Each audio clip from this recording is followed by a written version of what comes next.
There once was a date advice forum Now what? full of feminine wiles and decorum. Of course there is. The Badgers looked in and said with a grin, "Hey, look, it's a harpy asylum." Marvelous stuff.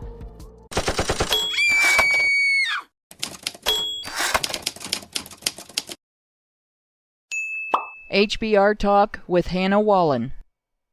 Last week we decided to look into an approach many women take to dating that has cropped up under a new name in the last few years. The creative new label? Female Dating Strategy.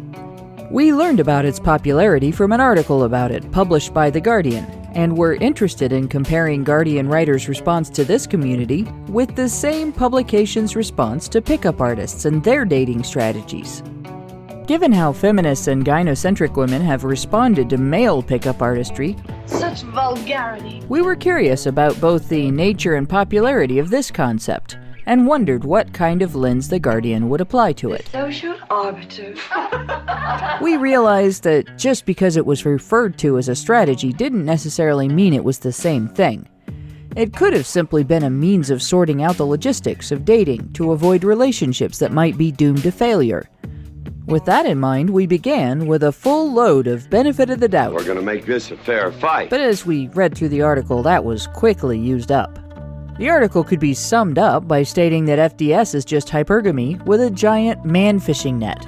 And in the course of trying to put a positive spin on it, the writer unintentionally proved it useless. Know something? You may be right. If the story had been an attempt at riding a bicycle, the subject would have come out of it with broken bones and a terrible case of road rash.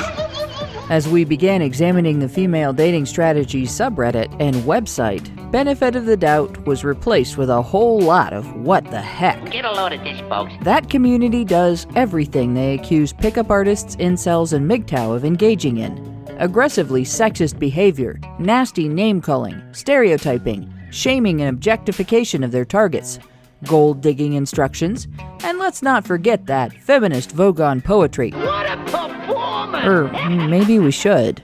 My brain still hurts.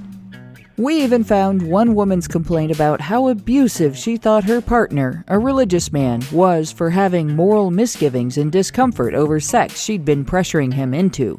She literally talked about pressuring another person into unwanted sex as if his hesitance and objections constituted abuse. Done in America all the time. We don't even have to imagine how women might react to a man describing his struggle to undermine a woman's sexual boundary enforcement.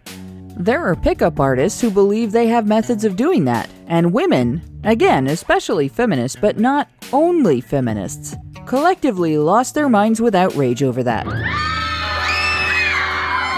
But it's okay when women do it, right?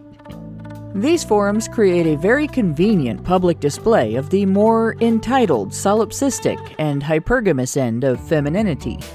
We don't know if the moderators lack self-awareness to understand how their forums might look to the general public, or if they just don't care. But they've put a wealth of examples of female gender bias, social attitudes, and courtship techniques on display. The toxicity of that community was terrible, but having access to it all in one place like that was great. As we went through the available material, we realized there was much more than we could discuss in just one stream, so this week we're touching the poop again. Don't do it! In fact, we hope you've got your thigh-high clown shoes because we're going to wade right in, What in the world is wrong with you? both for the spectacle and for further analysis. As always, the discussion streams on multiple platforms. You can tune in to the YouTube live stream or find other viewing and listening options for that time or later on HoneyBadgerBrigade.com. I hope I don't find any hairy little things living up here.